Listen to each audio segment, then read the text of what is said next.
Good morning, everyone. Welcome back to the Celtic Way. Oh, that was ugly last night. That's the word I'm using this morning, Josh. Celtic 4-1 defeat at home to Stuttgart in the Europa League, all but out of the knockout playoff stage, I would suggest. Just a bad night all in. I think it was a bad night on the park. You know, you might consider it was a bad night off the park too. There's lots of emotions running high, Josh. Just not a nice place to be. Listen, we'll talk through all the issues today. I'm not here to shirk through anything, so anything that you're feeling, let us know in the live chat, and I'll try and address it, and we'll try and discuss it and work through it together. As always, on mornings like this after a bad result. I guess, Josh, for me, I less about the result for me. You know, because I went into this. If anyone watched the Celtic Way weekly early in the week, wasn't really expecting too much out of this game. So this isn't a case of like my expectations clashing with the reality and then everything has got me all wound up as a result. It's more that it was just a disappointing. Didn't feel good at Celtic Park last night, did it? No, it didn't at all. It's yet another European night that the home fans were outsung. I noted in my report from Utrecht a number of weeks ago that the Utrecht fans, despite their team losing 4-2, outsung the Celtic fans the whole night, and that was the case again.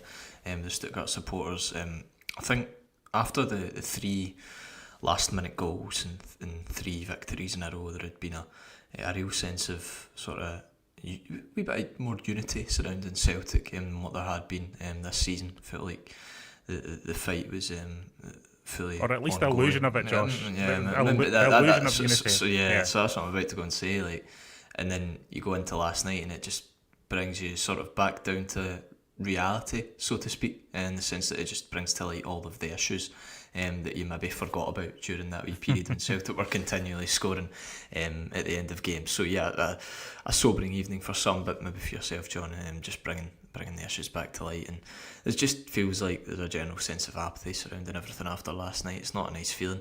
And apologies if I'm going to be too negative on a briefing when Celtic are still in a title fight and they're fighting in the domestic front, but it was just so disappointing last night. Yeah. I think, I wrote a piece on the Celtic Way this morning on the website. The headline is "I'm scunnered," and that's kind of how I feel about everything with Celtic right now. It's just all quite draining for me, and the kind of the debates around all this stuff and the protests and there's booing and there's Martin Neal's comments, people getting wound up by that. The kind of all of it is draining. The moral debates after it are quite draining for me, regardless of who's right or wrong. Most people just want to get on with, watching the football, enjoying the football. And this isn't fun. It's not fun at the moment. It's not enjoyable. It doesn't feel like Celtic at the moment. Everyone's using the word toxic. I would agree with that. Everything around the club feels toxic at the moment. For me, you can ascribe reasons to it. For me, it's just a general lack of leadership at Celtic at the moment. I feel like no one's stepping forward and taking control of the situation, and it's leaving the club open to protests. And it's, how did the protest go down last night, Josh? Obviously, you were there. You watched it unfold. It disrupted the start of the game. Martin Neal very much not happy. I guess my view on it is no protest is ideal. Protest is supposed to be disruptive. That's what protest is.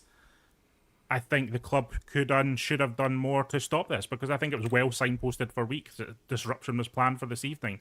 I feel like if there was a drive within the club to stop them to do this, to come to some sort of agreement that they wouldn't do this, I feel like it could have been achieved, and I was disappointed that the club never did that, because Martin Neal wasn't happy with that last night. Yeah, there was some boos from within the Celtic support when the protest initially happened. Obviously, I think it was within 5 seconds of the game starting. A lot of tennis balls being chucked on, and then I think certain TV cameras panned to Martin Neal and Sean Maloney, and a bit of some expletives were used, I believe. But it's a lot of everything at Celtic at the minute. It all stems back to the people at the top of the club, and if the people at the top of the club were able to run it properly and adequately, then you wouldn't be getting a lot of the issues that there are surrounding Celtic at the minute, including that protest. Like you said, the collective and such had signposted a number of weeks ago that they were going to plan disruption at the Stuttgart game, so they obviously said they were going to do the boycott for Dundee and then disruption last night. But it seems that there was obviously there were tentative discussions held kind of earlier this week. Nothing really resolved from that. So yeah, didn't do enough to stop the protests from happening. And people are entitled to their opinions. People are entitled to express their opinions. In my view, obviously, you can agree with Martin O'Neill, you can disagree with Martin O'Neill. I feel sorry for him in this respect, that a lot of people are just tearing him down for what he said. He's always been outspoken, whether that be 20 years ago, whether that be 10 years ago, whether that be now, and he's going to have his viewpoint on these certain things. And I think you noted in your piece, John, that it seems to be nowadays in modern life, with social media and football, that you can't simply just disagree with someone. You either have to totally agree with them and defend them with your whole heart, or disagree with them and fillet them and insult them. You can't be just in the middle. You have to be on one end of the spectrum or the other. So yeah, I feel sorry for him in this situation, because obviously I think to an extent I agree with what he was saying. Like, I thought the atmosphere in the first, or before the game had kicked off last night, was actually okay. You'll Never Walk Alone was probably as good as I've heard it this season.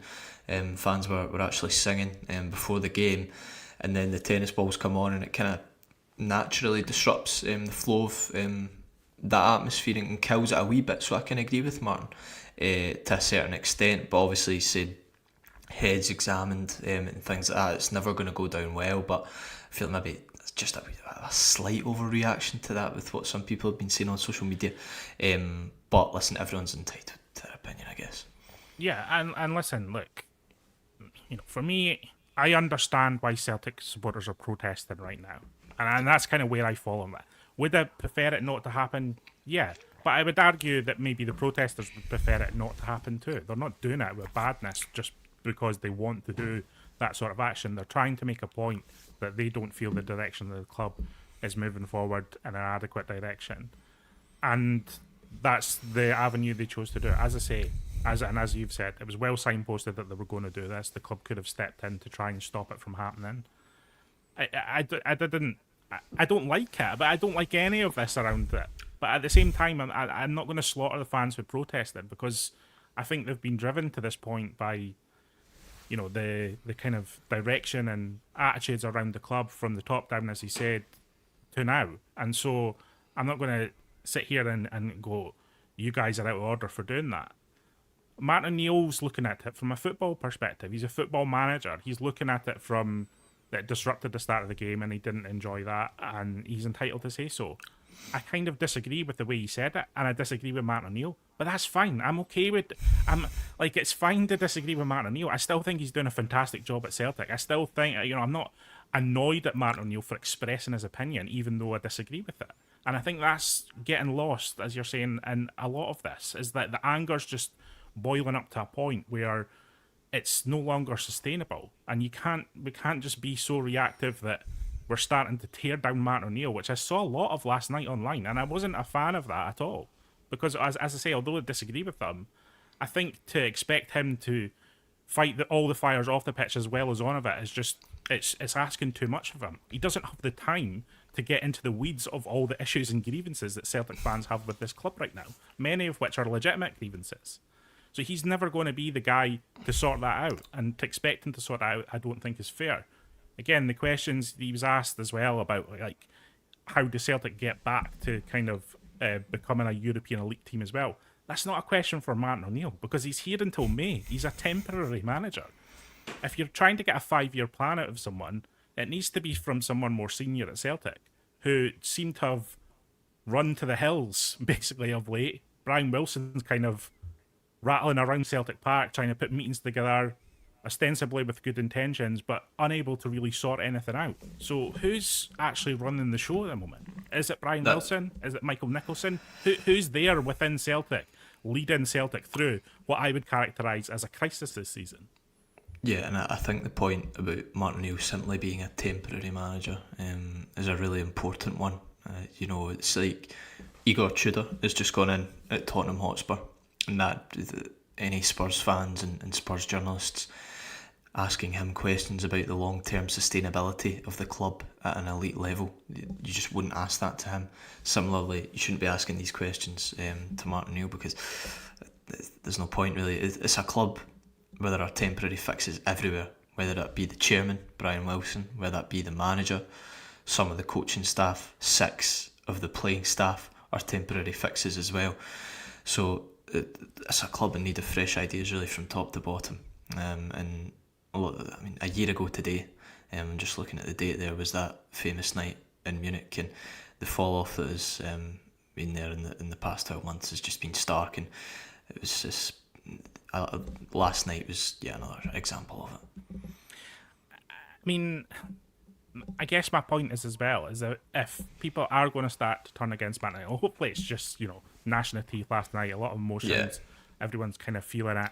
Martin O'Neill's feeling it. That's why he gives us that interview in that way. It's a human reaction. Actually, for whatever Martin O'Neill said, whether you agree with him or not, I think he showed he cares, and I think he shows he's really invested in this moment with Celtic, and I think that's a really strong thing.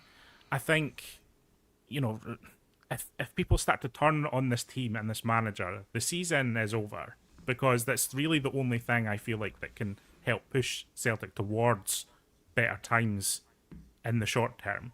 And if you accept that the Celtic support were massive in getting behind the team at Kilmarnock, I feel the Celtic support, and I said so, were a massive part of helping Celtic get that 3-2 result and get that late winner against Kilmarnock at Rugby Park. If you accept that they can be a force for good, you also have to accept that sometimes the toxicity and sometimes the protests can be disruptive and harmful to the team on the pitch too. Now, I'm not saying that the players should be spooked by tennis balls or whatever and suddenly throw in a shocking European performance, which we will get on to everyone. We will discuss the football in a moment.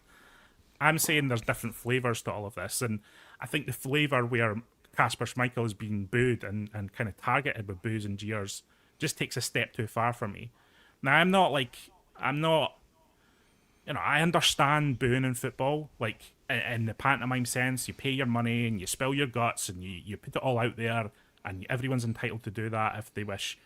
I feel like when, you get half-time boos, Josh, you get full-time boos, that's a different thing. When it starts to be about one person, it feels different and it doesn't feel good to me.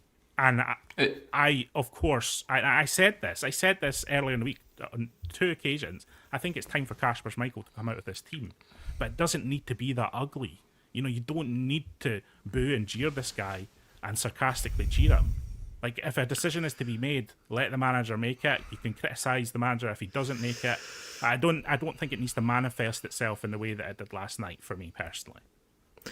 Yeah, it felt a wee bit nasty, so to speak. I think it happened for once or twice maybe against Rangers at the start of the year, when Kasper Schmeichel obviously should have done better for the third Mikey Moore goal that day. I thought there were some jeers for him. Yeah, same last night. It was there, albeit it only happened for a spell. The boos, they kind of went away after a while. I can understand to a certain extent why people are doing it, just in the sense that it's completely reactionary. The emotions are running high. He's just made a mistake at the weekend against Kilmarnock. They've been mounting up week on week this season, and it's 2 last night that cost Celtic big time. So I can somewhat understand why people are doing it based on the emotion of the moment, but at the same time, it didn't feel nice sitting watching it. And being in the ground. I guess I would say, like, again, if players are going to start to be individually targeted by jeering supporters, again, I think that's the season. It's over. you can't recover. Again, fans are influential. I think they're sometimes more influential than people realise.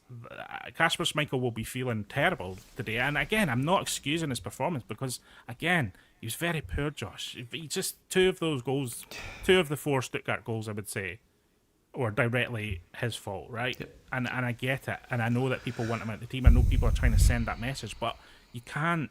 I just feel quite strongly that you can't target individuals en masse with booing, and people might say, he's paid enough money, he takes the responsibility on his shoulders. It's not, none of this is getting about money around Celtic. All of this is now about human relationships and human dynamics, and from Celtic's perspective, it's not about how much money they spend this season, is it, anymore? The transfer window's done. It's about how they communicate with the support on a human basis. And again, the support, it's about how they're communicating with the team on a human level, on a human basis. And I just feel like it's all falling down at the moment. Yeah, and imagine Celtic are playing Hearts, for example, after the split. They go 1-0 down from a Kasper Schmeichel error, then people start booing him in a game that could define whether you win the title or not. It's just not great at the minute. And last night, just on his performance, I mean, the two shots, for most other goalkeepers in the country, they're relatively simple saves. Particularly the second one was incredible to me, why he just went with one strong hand. Didn't even look like he had his hand out. It looked more like a fist, as if he was trying to punch it. I'm not sure what he was doing. The first one is arguably more or less down the middle, and he should save it. It's the two latest in a collective of errors from him this season, and it's at a point now where he could end up costing Celtic this title and the Scottish Cup as well, if Martin O'Neill sticks with him. So it's a big decision he's got to make going forward in the coming weeks. I know Vujami Sinisalo, I've said myself on here, he's not really covered himself in glory when he has played. He's been adequate at the end of last season, don't get me wrong, and surely I think Sinisalo probably saves the two shots that Schmeichel failed to save last night. And if you think that's the case, you have someone in the team who can do a better job than the guy who's currently playing, then I think you have to play him, because Schmeichel's consistently costing Celtic now, and obviously he wants to play at the World Cup. I wonder if there wasn't a World Cup at the end of this season, if he would still be playing. We saw Joe Hart, when he retired, he said that he wanted to go out while he was still good and adequate and fit to play at the level he wanted to call time on his own career, not someone else call time on his career. Feels like Kasper Schmeichel has gone the totally opposite way, wherein it's at a stage now where someone else is going to have to put an arm around him and tell him, listen, maybe you're just not cut out to keep playing at this level, even in the Scottish Premiership, never mind Europa League. So he's going to keep costing Celtic if he stays in the team, and it's a big decision for Martin O'Neill to make. Speaking about him, or when he was speaking about him after the game last night, O'Neill, he noted obviously his performance away in Feyenoord and some other big moments he's had this season. He was then pressed on whether he's going to give Sinisalo more games in the league, and he kept his cards relatively close to his chest there. It wasn't vociferous backing for Schmeichel at that point. No. So I wonder what's going to happen on Sunday, because it's a massive call, arguably a season-defining call. I just feel, it is a big call, and it is looming. I feel like it's been looming for a while, and like I'm a guy who doesn't really like dropping goalkeepers, because I just think sometimes it's a case of like the instability it causes can be further damaging, but it's got to the point now where I don't think it, like personally, I don't think anyone can really argue that. I don't think Kasper Schmeichel's benefiting this team right now, let me put it that way. And I think you maybe have to give Sinisalo the shot to show if he can benefit this team. That's how I feel about it. Again, the performance last night, the lack of energy and fight in the performance was concerning too. And this isn't all on the supporters to create a big atmosphere at Celtic Park, Josh. Sometimes it's down to the players too to spark the team into life, and they just never got there, did they? I think Stuttgart were good. I don't think they didn't have to do much. They didn't have to do anything particularly special against Celtic, but they were fairly efficient in how they went about their job. I felt like they controlled the game in the way they wanted the game to play out. Obviously Celtic errors as well, but the Celtic were never really in that game for me, and I that's as disappointing as anything, I think. And again, that's probably why you can look at Kasper Schmeichel, but the entire team last night I just didn't feel like was quite there. Not quite in the game. They just seemed a bit zoned out from proceedings. I don't know if that's just my perception of it or what. Yeah, I mean, I said before the game that this was something of a welcome distraction for this side, in the sense that they could play with the shackles off in the game and not worry about the strain and everything. And that freedom wasn't there at all, was it? Yeah, exactly. That's what I'm just going to go on to say. It just felt like they actually played with the shackles on, if anything, and it just wasn't a great performance all round. They kept going long to Thomas Schwanchera.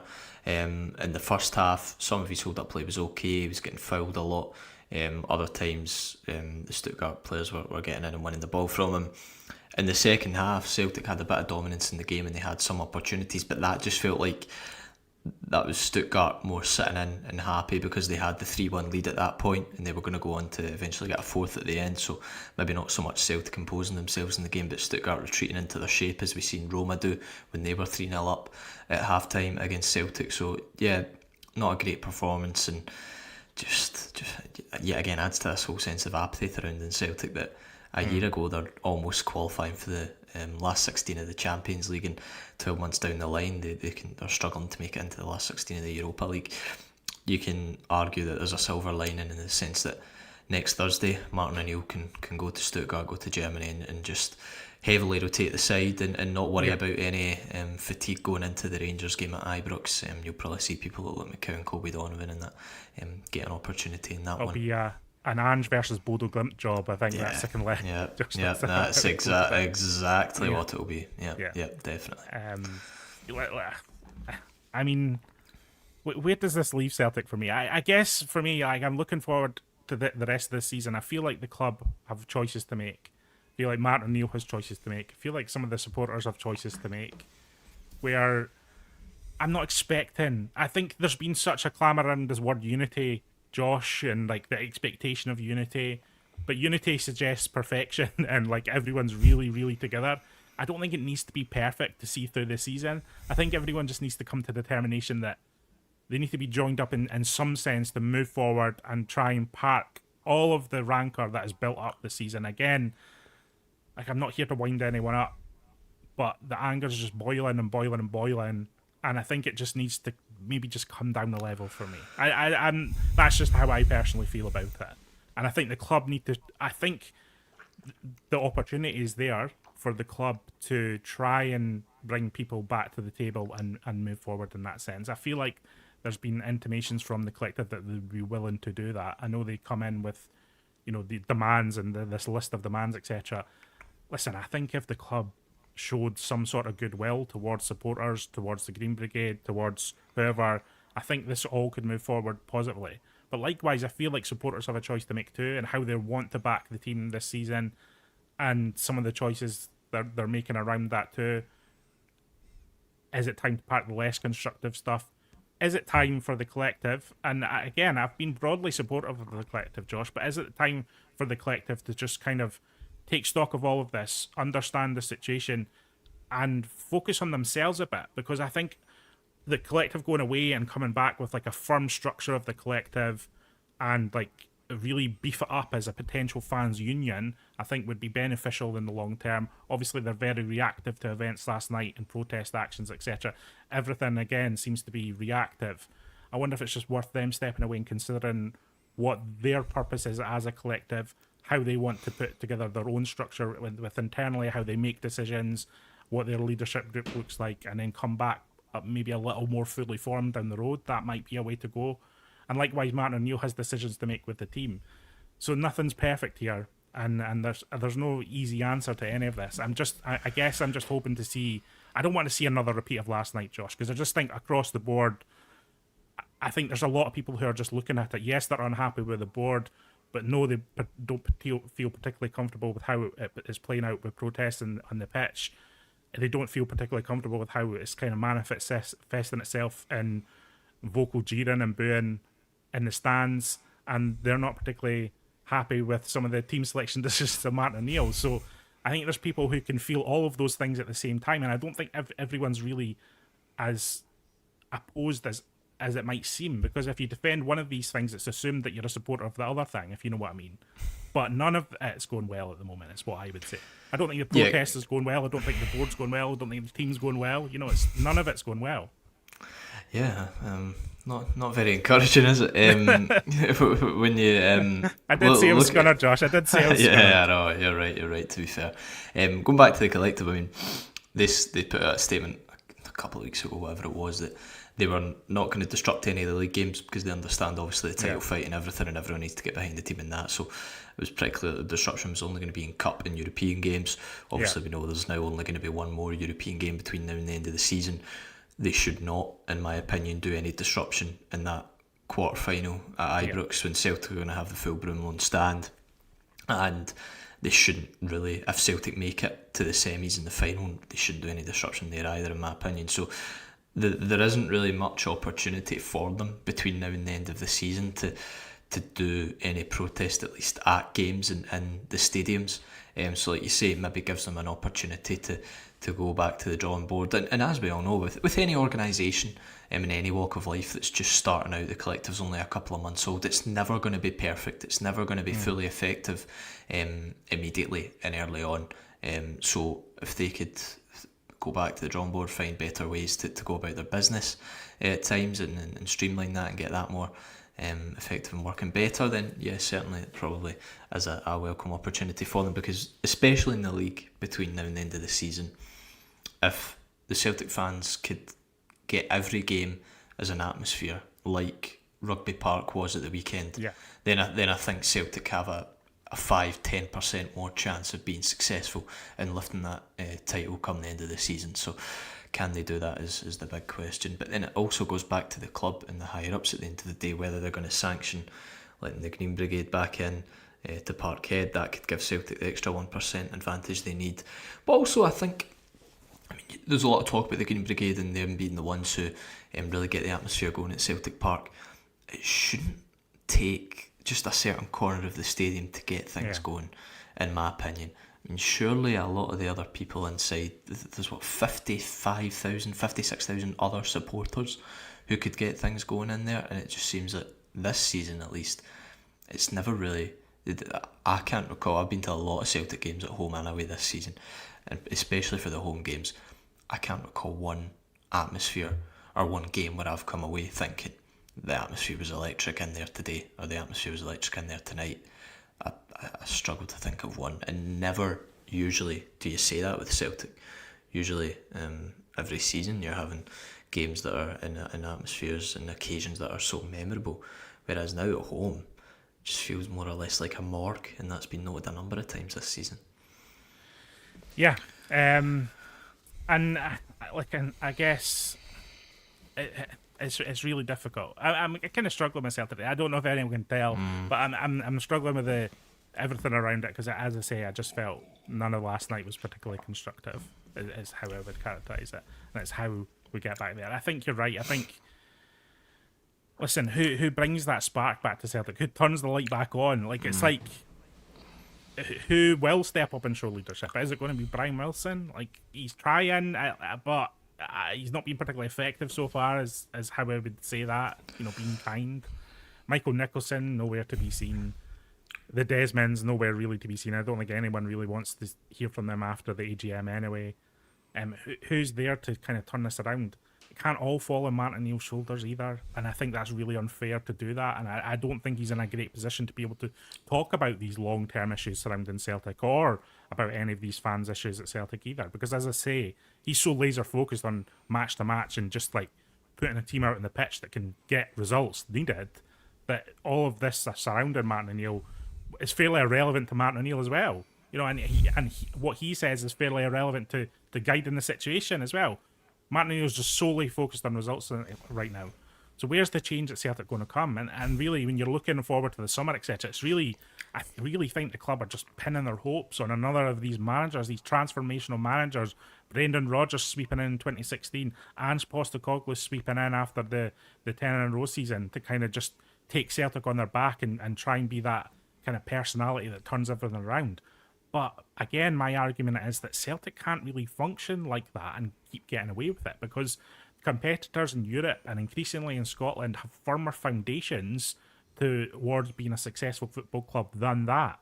And you're really pinning all your hopes on getting that managerial call spot on.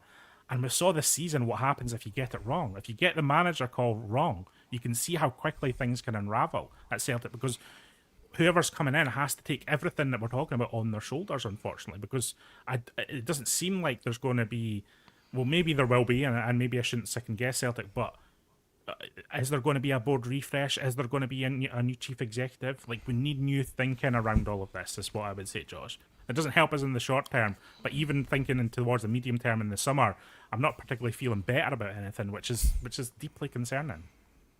Yeah, I mean, May is only 3 months away, June is only 4 months away, and by that time you're already almost back for pre-season. And for the new campaign, I think there needs to be fresh ideas in the boardroom, fresh ideas in the management team and the coaching staff. I know Martin O'Neill and the guys have done an excellent job, but you just feel like you need a fresh figure in there.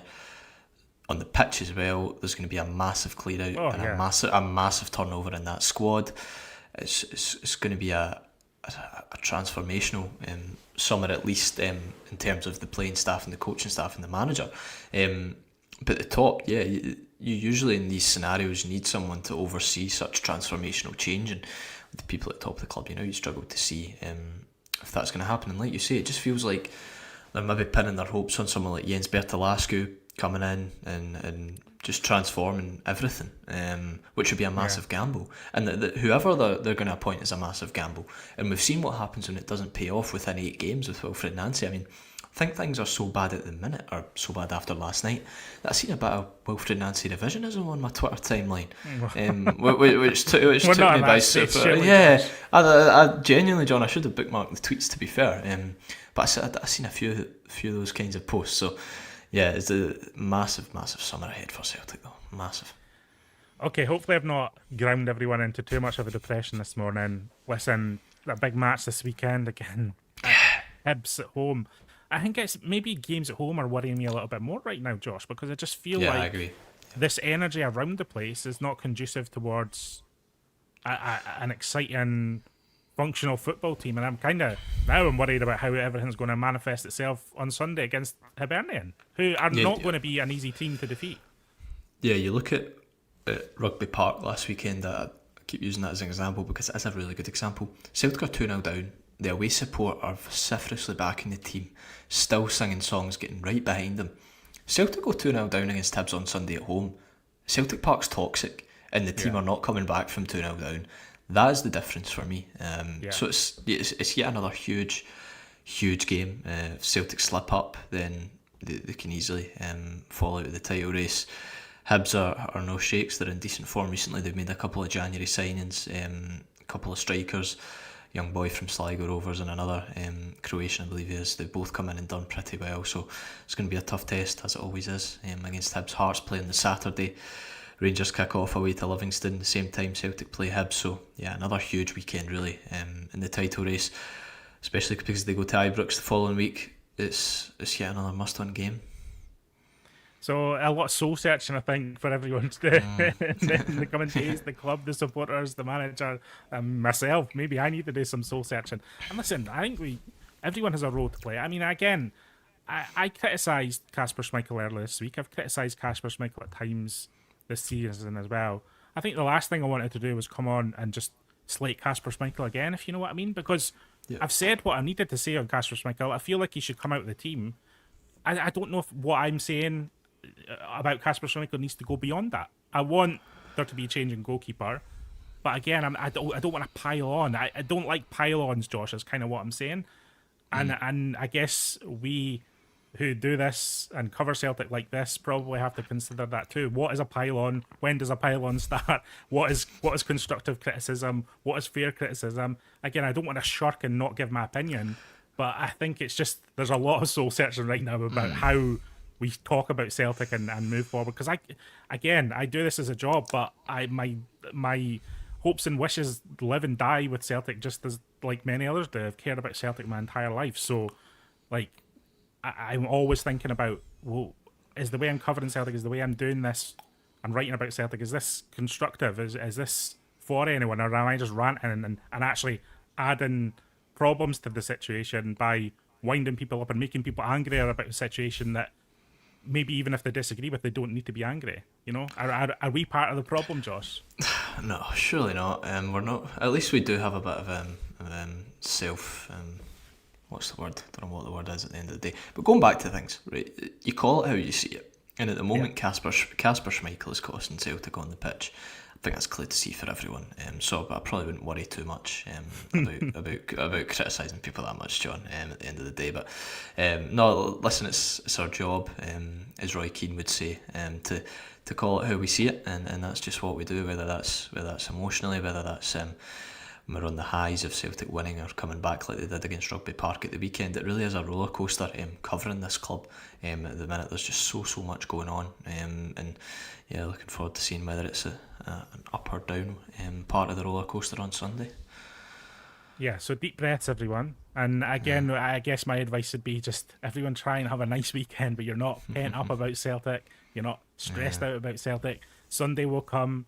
We'll all get up and we'll all hope for a Celtic victory against the Hibernian. How it comes, I don't know. Not particularly happy with everything. I'm just hoping.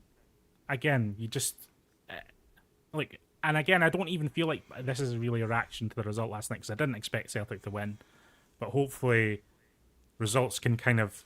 I prefer it when we're papering over the cracks. Let me put it that way, Josh. Like you say the last minute winners, etc. You say it's not ideal. There's problems in performance, but it still feels a lot better when you've got all that paper and you're just filling all those holes. Yeah, 100%, 100%. I wouldn't mind papering over the cracks with another last minute goal this weekend as much as it wouldn't be good for the old heart. But yeah, I mean, it's just not ideal. I think what we're looking for this weekend, obviously the victory, but you're hoping for a comfortable victory. One where Celtic That would be win, nice, wouldn't it? yeah, one where Celtic win by 2 or 3 goals, calms everything back down. No one really cares about what's going to happen in Stuttgart next week because Martin O'Neill's going to rotate the side. So then you can go into Ibrox, positive mindset, everything looking okay going into that game, and then see what happens.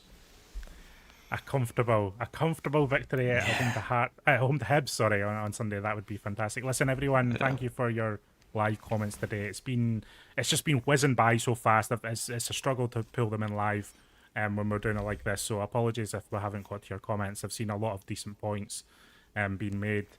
And yeah, we'll have plenty of coverage over the weekend of everything going on. As I say, I've got an article up right now if you want to go and consider things further and navel gaze at everything going on at Celtic right now, then there is an article there waiting for you at celticway.co.uk. We'll full build up and the build up to Hibs as well. No press conference today, Josh. Just making that clear. Is that it was all kind of done last night after the game? There was the broadcast bit that people may have seen on the Celtic YouTube, etc., of the match, and then Martin O'Neill talking ahead to Hibs. So no press conferences today at all. No, nothing. Celtic did all their pre-Hib stuff last night after the game. Right. So a lot of players speaking. The manager, obviously, part of his press conference has been held until later on Saturday evening, looking ahead to that Hibs game. So yeah, nothing today. Okay, everyone. Thank you for joining us. Leave a comment below how you're feeling about Celtic at the moment. Anything we've discussed today. If we've got it drastically wrong, let us know. Happy with that. And we'll see you again next time on the Celtic Way.